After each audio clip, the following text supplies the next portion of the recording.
if we're gonna do this, we're gonna do this the correct way. So J. Cole dropped um 7 minutes drill, which is interesting to me, right? And so it's interesting for a lot of reasons, because the military has something that's called like a 7 minute drill, but in J. Cole's context of it, I think he's a military brat. So anyway, the 7 minutes drill, and ideally, what it technically is just in a Drainville context, because everyone says that he does it, but it's basically you have 7 minutes to write a song. You have, in those 7 minutes, you get to listen to 2 beats. You also get to like write lyrics, and you get to just express yourself, say what you need to say, and get out it. So it's interesting he dropped this. And so let me also preface this by saying this wasn't a surprise drop. In theory, it was a surprise drop to the masses. However, people have been waiting for J. Cole to drop his mixtape, because we have 2 or 3 albums before we get to Fall Off, and this might be the reason we were waiting on. But this was badly promoted by J. Cole. Well, it was badly promoted because if you weren't like a J. Cole fan, or you weren't aware that this was gonna happen. And it's some comparisons that's to what happens here. But while we also talk about this, I'm gonna say this now before I actually look deeper into it. But when I was hearing this, I thought the conductor was Williams, and I'm not entirely sure if it's conductor Williams that's at the end that has like this conductor flow that switches the speed at like 2 minutes. That's what I think it is. Okay, so with that being said, that's why I assume is that 2 minute beat. The 2 minute verse change, I think that's what that is. There will be more into this, but we will talk about that as we get to it, because that's in itself interesting to me. Okay, so we're gonna jump into this first chorus. We're gonna jump into this chorus and we're gonna jump into the verse. The first chorus is like we're like PWC, like Public Work Commission, which I think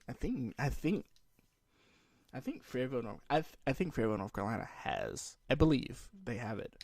I know certain states do. I know certain states in the U.S. do have like public work commissions where they vote and stuff, and the budgets of how they want to spend stuff and what stuff they want to fix for the public. So I know certain states have it, and I think Carolinas have it. It's a cold world. Keep the heat under your seat, which is an interesting bar because his name is J. Cole or Cold World, but it's also a cold world, and I leave pressure under your seat to make sure that y'all put out good verses, which would be Kendrick and Drake if we talk about this topic of conversation. He said, I got a phone call. They say someone was dissing. I'm assuming he got this phone call because Dreamville Fest, and he wasn't like listening to music. He was zoned in or zoned out. He has a kind of Wayne kind of complex where they focus on their own stuff and then zone out, right? And he was like, well, he got a bunch of phone calls from somebody saying that people were dissing him, and I believe that's the Kendrick diss that we're waiting on. The Kendrick diss that came in his response to First Person Shooter when he said Big 3, but Big 3 was the reference to Big 3, but also to Ice Cube's lead called the Big 3. Anyway, that's what I assume this is a response to. He says, you want some attention, it comes with some extensions. My dog, like, say the word. He's faking it. He's just itching. Because we never had beef before this current moment, but we are having beef now. We never had beef before this. He's just making up beef. We never had beef. But his friend has put in so much working on the streets. He got a pension. He had to put in 30 to get a pension. Originally, you had to put like 30 years in at a job to get a pension. It might be lower to now 20, but you had to put 30 years in a job to get a pension. I told him chill out. How I look having henchmen, because Kendrick was mentioning a bodyguard in his response, and on like that, he mentioned him having bodyguards, and they were protecting him and stuff like that. He says if the shots pop off, I'm the one doing the clinching, which is I'm the one spinning the bar. I don't need my contacts or other people's disappointment in somebody to spit the way that I'm feeling. I can just do it on the song myself with no features and spit how I'm really feeling, which relates to the 7 minute drill. which I think is interesting because it to some point that's true. I think anytime J. Cole's responded to somebody, he's done it by himself, and the numbers have run by themselves. Like this song right here by itself is 4.2 million views. If you want to go off, if you want to go off like views and listens, 4.2 million on Spotify, I believe. It'll be a disclaimer in this if it's not that 4.2 because I want to be accurate. And so his first verse, I came up in the Ville and I can. This run, the speed of through the lyrics and this coming down production wise, I love it the way that it sounds. Because I came up in the Ville, I'm good. So I'm good when it comes to tension. So I'm used to action. If we want to get into diss trapping, we can, and to a certain extent, if you want to, we can. He's doing a lot of shows, but fell off like The Simpsons, which we could argue. That Kendrick Lamar has done a lot of shows. Because The Simpsons have run on for so long that people have said they should have stopped The Simpsons, but they just keep going, you know? But he says your first stuff is a classic, your last was tragic. This is what the assumption is. If he's talking about these albums and his classics, is he talking about Good Kid, Mad City? Because if you're talking about Good Kid, Mad City, Good Mad Kid City was good. Well, he would have to because 2022, right? Right, so it'd be Good Kid, Mad City. It would be How to Pimp a Butterfly. So your first was good. Good Kid, Mad City was good. Your second was overhyped. He said, I believe the second was overhyped. We'll go through this first. Your first one was a classic. That last stuff was tragic. Your second one's put people to sleep, but they gassed it. So I'm assuming by that timeline he's going. Good Kid, Mad City was a classic. How to Pimp a Butterfly. It was boring, but people gassed it because they say it's their favorite. I would say it's probably his second best, because Good Kid, Mad City is his first best to me, right? So he gassed it, and his last album, which would be Damn or Mr. Morale, because he says 4 albums, which Damn was his anticipated high, right? Damn was his anticipated high. Yeah, third was massive. It was his most anticipated high. It was supposed to be in his prime, and a lot of people didn't like Damn when it came out. So I guess that's what he's saying. It was in your prime and people didn't like it when it came out. I was trailing right behind in albums. I just now hit mine, which if he's relating to the off season, he just kind of hit that competitive flow. Or his understanding, he just hit that competitive flow, which I would argue he already had that competitive flow, and I don't think he was trailing behind. I think if we go classic, he's just saying everything the off season is his first classic, and that's saying that he believes his off season is his first classic, which that's there. Now I'm in the front of the line with a comfortable lead, with the feature running all of this, right when album drops, and I'm in a comfortable lead. How ironic! He want to say something with me. He wants something with me, saying that Kendrick wants this beef with me. Because I'm now in the lead doing features with stuff and people and dropping albums and really exploring that context. Because before this time, J. Cole didn't really explore features and stuff like that. Well, he called me at a perfect time. Jump up and see. Which is if you're gonna take the bite, if you're gonna bite this and take it, let's go. If you're gonna bite this song and take it, let's go. We can go, and let's see how we turn out. Boy, he says, boy, I got here off of bars, which is true. I think. Depending on when you listen to J. Cole, you either listen to Born Center or 2014 So Drive. And those fans have carried J. Cole because his fans are very loyal and have carried him through, which I think is interesting to speculate that that's not what happened. But that's true. He says not no controversy, which I think is interesting because a lot of people, I've asked like 10, 15 people, they said that they only first heard of Kendrick when he dropped that Control verse, and then what he did on Future's current project started more controversy. So he's just having controversy around the controversy out. This is what J. Cole is saying, and I don't argue that that's not what he's doing, but he always does like a verse before he releases an album to start like controversy, which is interesting, the way of doing it. But to some extent, that's true. It's funny. Funny thing about it is he never wanted to prestige. He never wanted to be called considered the great. He never, before the fall off, he's never said that he was the greatest. Before the fall, he never said it. before the creation of when the Fallout started, he never said he was the greatest. So before KOD, he never said it. Before the offseason, he never said it. But now, if I'm gonna take the prestige, I'm gonna take it. If you're gonna put me in the big three, I'll take it. I'll take the bait.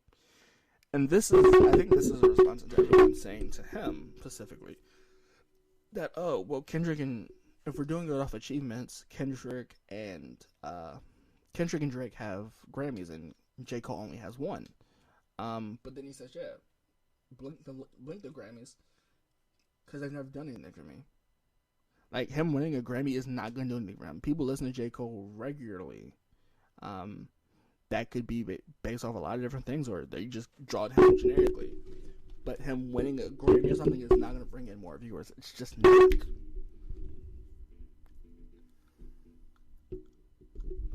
That's just the truth. Him winning a Grammy is not going to do anything for him fan-wise. It's not. And this is the reference to his albums, which I do love. He says, "Slugs took my friend's soul," which is For Your Eyes Only, where he talks about his daughter. If where he tells J. Cole to release this if he isn't able to see his daughter, this should be her last words from him, which is interesting. He says, "Drugs took another," which could be kids on drugs. The concept of kids being on drugs, and drugs have a high rate of overdose, but also have a high rate of mortality. But it's true. The rap view ain't no realer than the stuff I've seen in Cumberland, which might be true. He averages one hard verse every 30 months or something like that.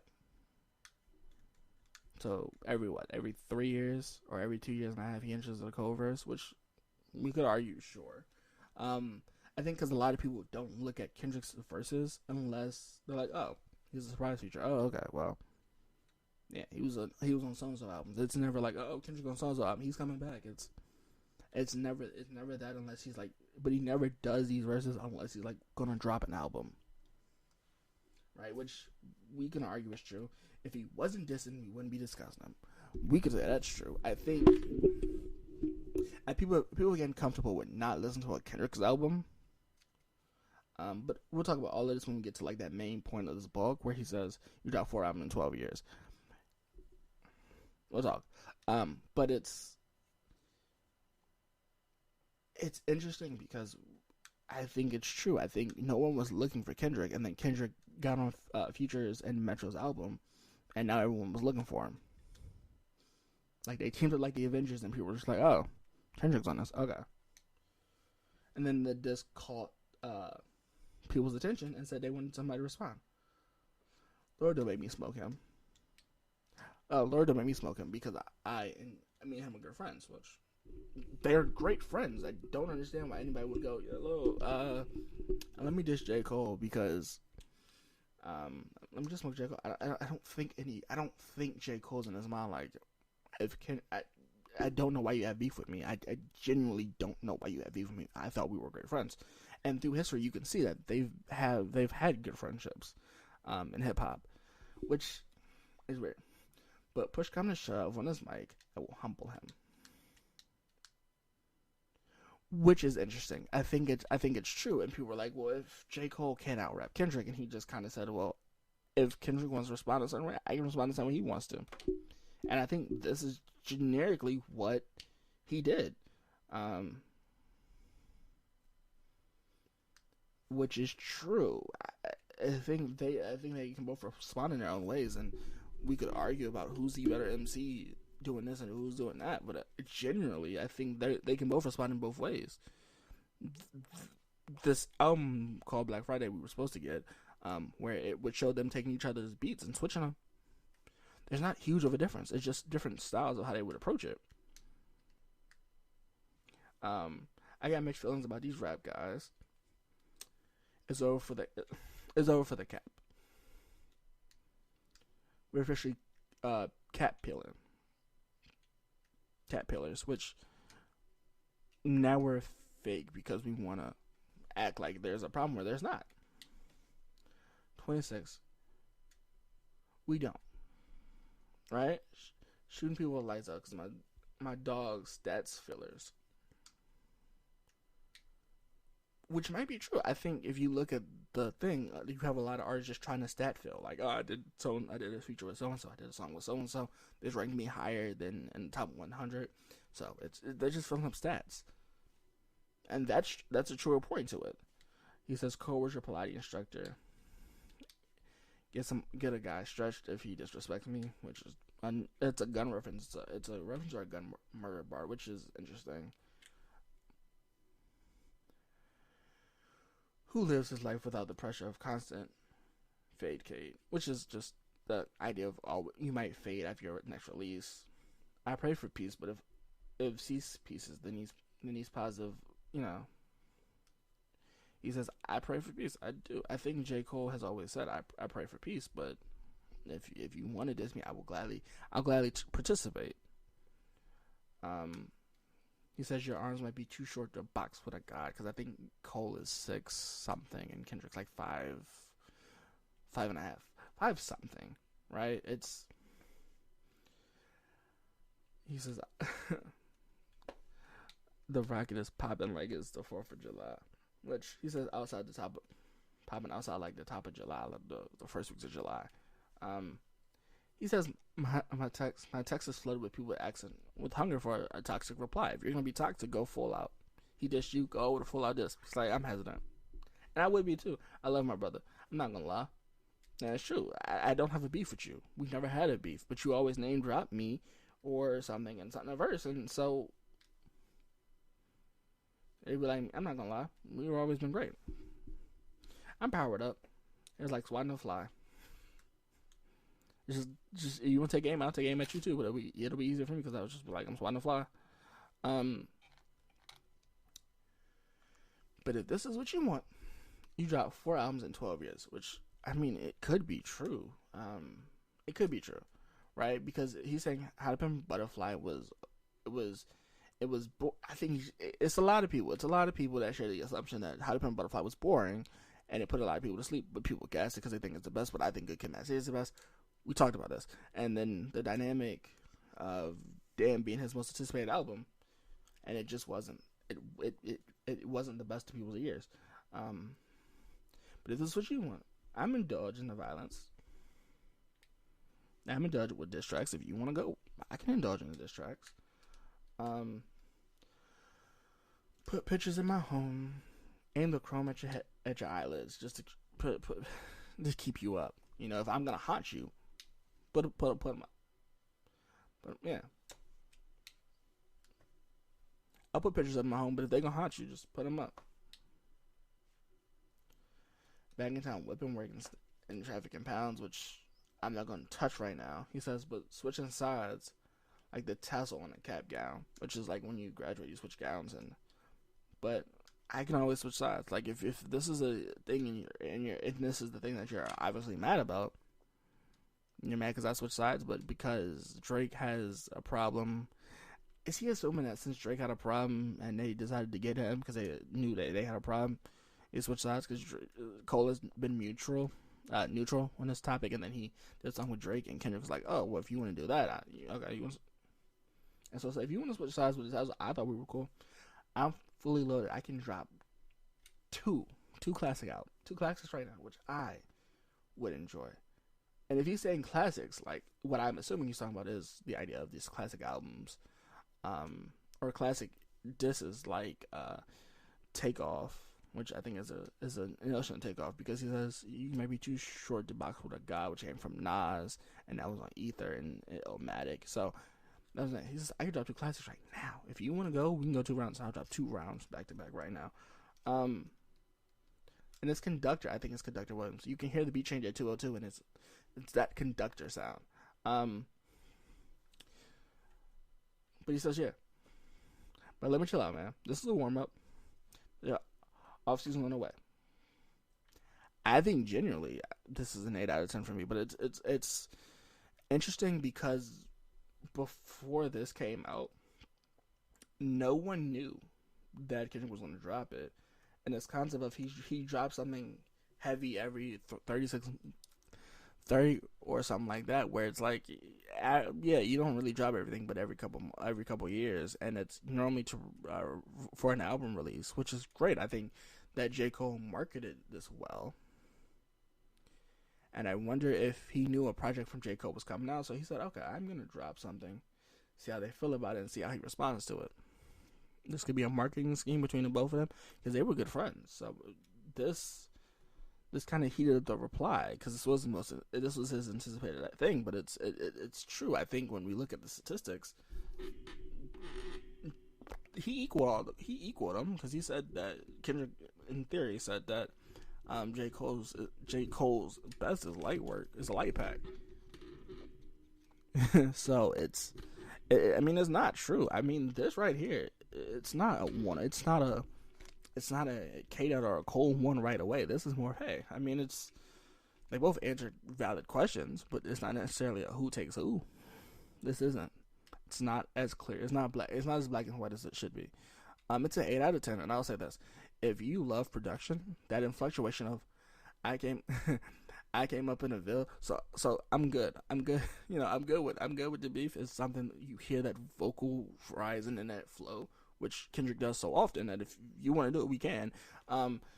It's great to watch, but there's also this conductor that I think is Conductor Williams, where you hear like the high, like you hear the rise in the conductor sounds, and it changes the beat forever. With that being said, though, I think that'll be probably the end. If you enjoyed it, I enjoyed it. I do. Now people are asking me, who am I rooting for? I'm not sure. I'm not sure because it's partially true, right? When he says this, he says he came off of hype, and that's to a certain extent he did come off of hype. He did off of 2014. J. Cole did off of 2014 Forest Hill Drive, or Born Sinner, and that's where he gained his known to fame, right? Because everyone knows 2014 Forest Hill Drive, or the Rockefeller gave him the chain after making 2014 Forest Hill Drive. But it's interesting because I think, and I've asked a lot of people, and they haven't heard of Kendrick before, and I remember hearing Kendrick on Section 80 and C4 before I heard that Control verse. So it's interesting, but it's partially true. A lot of people are like, if the only time first time I ever hear Kendrick is the Control verse, where he was talking about Drake, Big Sean, J. Cole. But besides that, I hadn't heard of Kendrick before, which might show age, just how many people that I asked with early 2000s, 2005. But, it's interesting that we hear that now and still hearing it to this day. But I think it's kind of true. He responded to the Drake controversy with Future, and gave his 2 cents, and it became controversial again, and that's the only reason we're talking about him, because he dissed Drake and kind of dissed Drake Cole at the same time. Because that whole verse, like, everything we're talking about now is just that verse. We're not even talking about the full song with Future added to that verse. Not at all. But it's talking about the controversy that he's talking about J. Cole and Drake. Future threw some shots too, so it's interesting to me we're not talking about the Future aspect of it. So with that being said, I hope you enjoyed this episode. If you did, I would definitely listen. We drop music. We drop episodes every Sunday. We might be changing that, but we drop it every Sunday. So with that being said, I hope you enjoyed listening to this podcast. If you did, please come back and listen to another episode, or just keep listening to another episode by the World King CJ Music Podcast. We're out, and have a great rest of your day.